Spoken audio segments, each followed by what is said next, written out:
Welcome to Interviews with Innocence, a podcast about spirituality, consciousness, and exploring the wisdom our children bring into this world. I believe that our very young children are our greatest teachers. After all, they're the masters of living in the present moment, bubbling in unconditional love, enjoying the messiness of life, and curious about the universe in all its dimensions. The pure essence that young children exhibit lives within all of us. My hope is that these interviews will help us discover, embrace, and connect with the sacred core of childhood that resides within each of our hearts. I am your host, Marla Hughes. I am super excited to announce that my first children's book, Love Magic, is now on Amazon for purchase. Love Magic is a heartfelt and magical story about the enduring power of love. It's about a little girl named Charlie who has a loved one who passes, and her journey addresses the universal question of how do we stay connected with our loved ones when they pass on.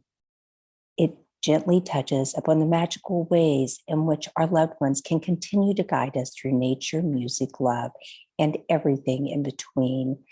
I hope you will check it out on Amazon and possibly purchase it. And if you do, please leave me a review. Without further ado, let's go to the next interview. I'm so excited to have Rebecca Valla, MD, back on the show today. Rebecca is a psychiatrist who practices from a holistic perspective. She has come to see spiritual growth and psychological healing as interconnected. Her emphasis is on learning to heal your inner child and to love yourself and others in this order. She's been an active member with IANDS, International Association for Near-Death Studies. Welcome back to the program, Rebecca.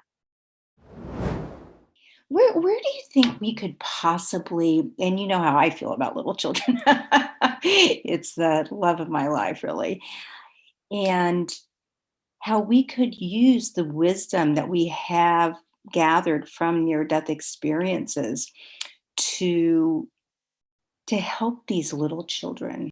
What have we learned and what can we share with them? And I guess where I'm going with this, how do you feel about the importance of a child not getting religious at all, but just knowing that there's something bigger and someone they can go to, and whether it's an angel or it's a friend, or it's to give them a strength to help them navigate this life. How do you think the wisdom that we've gathered from NDEs can help us do that? Well, I mean, the thing about NDEs is that they're so confirming. That's the thing that just absolutely thrills me when I'm, I mean, I get thrilled every time. And if I listen to some people over and over again, I'm thrilled every single time. My heart is just like, bursting. I think that children, that's where they live. They're much closer to the other side. And children, their hearts go out easily to hurt animals, and little birdie that, can't fly, and they worry about it, and, let's help it. And little animals, and, and so we just affirm that you have such a good heart, and we are all connected. We are all connected, all of life. And you know that already. And we affirm how wise they are, how their heart is telling them what is true. We all need to get back to our child selves in order to really be authentic, because that part of us then allows for us to really feel, moment by moment, what it is to be alive. They carry that, they have that. And if we, we're told, different readings that I've done, that emotion is the language of the soul. And children, if there are children, not all, but there are children who are very emotional. They cry easily, they feel easily, they have many questions, they want to know what happens when we die. Where did the animal go that died? They want to know. And those are children who have probably lived many lifetimes, and Yes. they live in a place of openness, and their hearts are open. Not all children are as inquisitive or as expressive emotionally. But when they are, instead of being given messages that, you ask too many questions, we don't talk about that. We don't talk about what happens when we die. And you don't need to know everything. And, they get, because adults are not as open as a child like that in general. And it's somehow threatening to them, and if they're not connected with their inner child, they're going to be threatened by a child who's so bold and audacious, has to be fully alive. Yeah. So if you had a small child, well, I'm sure you're surrounded by some in your life that was believing, as you say, playing into or knowing about near death experiences and knowing about reincarnation, and a young child lost their puppy and was in deep grief, what would you say to them to help comfort them, knowing what you know? Well, I mean, depending on how well I knew the child, but if I knew that that child and that puppy loved each other, that they had loving connection, I would help them remember the loving connection, and then tell them that what we know from near-death experience is that love never dies. And so that love Yes. will be waiting for them when they cross over. But they just, they can't have it right now. What they have is the love in their heart. They have the knowledge that that puppy was happy with them because that puppy wanted to be loved. And that puppy had the joy in the moments that they were loving, and playing and happy together. And she brought, or he brought, love to that puppy, and that puppy brought love to he or she. And that's what we're here for. Right. And that they will be Yeah. together Yeah. again, even though they're really Yes. always together. Yeah. And depending on how young the child is, they already know that, right? They do already know that. So on your website, you talk about, well, first of all, let me ask you, how can we help the young?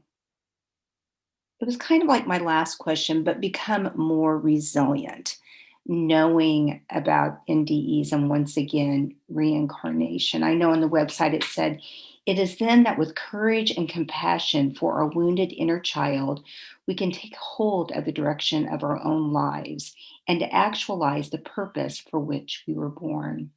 The purpose always involves joy and freedom from the tyranny of being other than who we were born to be. So this is talking a little bit about the inner child, but let's say we don't want to wait until 50 before we figure all this out. This is what I'm so passionate about. And we want to help a child understand that they have a purpose, and they'll have many purposes throughout their lives, but how we can help them actualize who they truly are. Children, if they're given what they need, if they're loved securely, and if they're really allowed to be themselves uniquely, and it's not imposed on them that they have to be a certain way or like a certain person or whatever, they will be engaged with life. You will be able to see that they came Yeah. here because they wanted to be here. You can see it. They wanted to be here. And so we can Right. affirm that in them and say, I'm so glad you decided to come. And I'm so glad you decided to be in my family, in my life. I'm just so thrilled to know you, to have you, to get to know you. And, they just take that in like, They lap it up because they don't hear it and they need it. See, what I needed as a child, I had a lot of knowing, but I didn't have any affirmation. I didn't have anybody saying, Right. you're right. You are a child of God. You're right. You were brought here for a reason, and you do belong here. I just didn't have that. So I had so much doubt. I had a lot of I knew what I was committed to, and I was going to stay committed, to Jesus and to God. And if God takes me, then Right. that's all right. But I also had a lot of doubt because I didn't have any kind of, affirmation or, encouragement. I mean, other than what I sort of got indirectly. So what is your purpose now in life? My purpose is to love myself and to, to have that love, radiate into the world. Love other people to the best as my ability, to be, I try to be the loving person that I need to be, for myself. And I don't like to disappoint myself. And that's mainly, it's not so much a duty to others as it is that I don't want to disappoint myself. I don't want to, thoughtlessly, hurt others. But none of us is perfect. So I try to do the best that I can. And when I'm aware that I missed, whatever I intended didn't land very well, then I try to be, take responsibility. I try to say, can we do this again? Can we do this differently? I'm here for what would benefit you. That's why I'm here. And that's, that's what I want. And so intention is everything, and honesty and sincerity, so there's so many qualities that I had as a child that I'm relying on, all through my adulthood and now. They say the child is father of the man, right? That's a saying from a poet. And that's true. And they also say that we come around, after spiraling so many times, we come around to the child that we were originally. And so that's true too. And our children are sacred. They're sacred to us as a civilization. They are teachers. And they have, you ask about resilience. Oh, and I think about the children who they've been through terrible things, and every day might be a terror in their lives. And they put on their clothes and they get up and they go to school, and they face the world, and they face the day. It's just so admirable. Talk about courage, it's so impressive, really. And it's who we are as human beings. I mean, it's the best of who we are, we can find in our children. Right.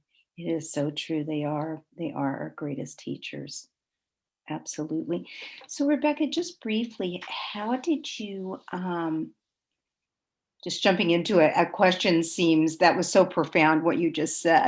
And it's like, and Rebecca, how did you get involved in studying near-death experiences? It just came out of my truth seeking, all the different readings that I've done, I'm reading about spiritual things. And, I was eager to know about it when I first saw Moody's book and, Life After Life. And then when I realized that there was an organization, I didn't discover the near-death, the IANDS organization until it was around 2013, so that's like not even 10 years ago yet. Right. But by then I had read all kinds of near-death accounts. And I mean, it was like not the first time I ever heard about near-death experiences. But the organization, it was a very good learning opportunity, to go to the conferences and, to hear so many people and to read so many books and to meet people who wrote the books. And,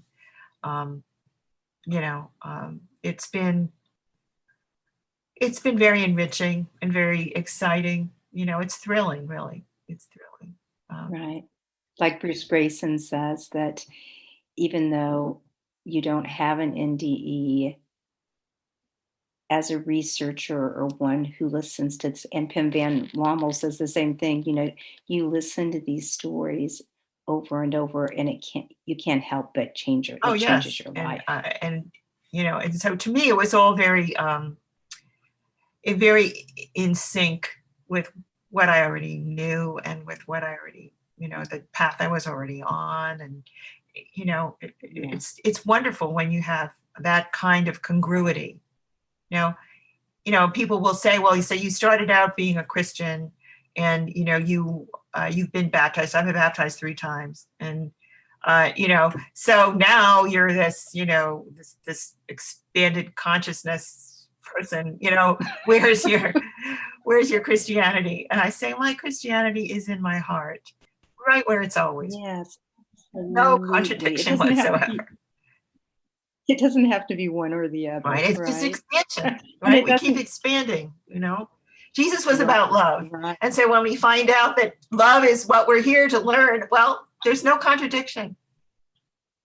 And all religions have the golden rule, and which is love interweaved in all of them. So it's yeah, exactly. That's what it's all about. So Rebecca, do you feel that our paradigm is shifting a little bit in terms of awareness of that there's more, or not that there's just a higher, more powerful, something more powerful than us, but that we're really going outside and understanding consciousness and the continuity of consciousness? Do you think it's changing some from your practice and all the work that you've been doing? I hope so. I think it is. We have to feel that we're showing up in our own ways, in our own lives, bringing the consciousness of that we're all one, and that we're here to, love and to learn how to love better, and to bring love to the earth and to learn to cherish the earth. And we have so far to go. But, in a way, it has something to do with self-doubt on an individual level. There's doubt comes out of fear, right? To think, oh, well, we're not making enough progress, or there's not enough of us who are really working hard to bring love into the world. And, well, there's a lot going on that we don't know about. There's a lot we can't see. Right. One of the lessons from my life is that things are not as they seem. There's a whole other reality. And so we just have to keep, knowing that, we're being helped, we're being guided, none of us is working alone. We have lots and lots of energy, spiritual help, and we're, our job is to do what we can while we're here. And this is what we came for. And this is why we wanted to be here now. Because we want to be a part of this change. And that's the most important thing. We can't keep track of where are we getting, and is it happening fast enough? Yeah, that's the ripple effect, just doing those small things in life can be really, really big things. I'm sure you heard of the NDE. I can't remember who it was, but a woman who was very accomplished, CEO, just very accomplished. Well, we're all very accomplished, but and she had a profound NDE. And during her life review, what she was shown is when she was a 10-year-old girl helping, and she was one of those people that held up the signs so they could cross the street, and helping an elderly woman cross the street. And that was one of the like really strong things that came out in her Yeah. life review. So nothing about the money she made, nothing about a seat. So those small things every day, and with animals and with Yes. nature, it's the ripple Yes. effect. It goes out into the universe, and that's what our children Yeah. do, right? They do it every day. Yes. And so those are some of the Yeah, lessons we can say to them, the fact that they were kind to someone and that they shared. Children will do that. They'll share their food, they'll share their toys, and to say yeah, you're making the world a better place when you do, you know, right, and to just right. just cheer them And on, mean it. Yes. Yeah. Yeah. Yeah. So, what would we need to wrap it up here, but what would you, Dr. Rebecca Valla, what would you like to shout to the world? Well,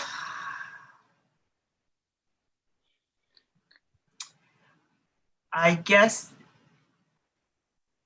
joy, just say something joyful. I love to sing, so probably I'd be singing rather than shouting.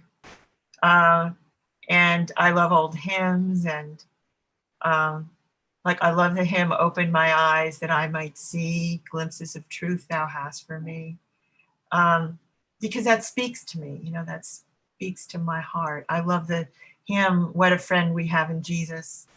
I Yeah. sang that when I was little, and I meant those words really spoke to me. Um, Right. so we're all connected, and I didn't know as a child, and what I wish I had known is that I was never alone. I didn't know that I had angels and spirit guides, and I didn't know that. I believed that I was being guided by God, but I didn't know that I had as much help surrounding me as I've had my Right. whole life. So that brings me to my last question, which is if you could take a walk with your 5-year-old self, what would you say? Would just be so um, affirming of her. I'd be like her biggest advocate, and I'd say, "You are terrific, and you're going to be doing wonderful things to make the world better. And you are, even now, with your heart being, you're not, you already know not to bring revenge or, you know, uh, exact some kind of price for things having been so unfair. You're not going there. You're just going on in the best way that you know how, and that will pay off Mhm. for the rest of your life. You've got great strength and great courage, and don't despair. Those are the words I would have needed to hear. It would have been great to hear. Yeah, beautiful. Well, thank you so much. Oh, absolutely. Yes. Thank you, Marla, for all this. This is great work you're doing. Thank you. Thank you. And if people want to find you, how would they do that? Well, my website, is RebeccaSVallaMD.com. Well, thank you so much. I really Absolutely, appreciate Marla. it. Thank And you. okay, you have a great Yes. day. Take good care. You too. Okay. Bye-bye. Bye. Thank you so much for listening in today. If you want to learn more about the show, you can find us at interviewswithinnocence.com and on Facebook or Instagram at Interviews with Innocence. Please write me a message, tell me what you liked, and let me know what else you would like to hear. I would love to hear from you. And if you liked what you heard, please leave us an iTunes rating and review. It helps other listeners find the show. Thank you.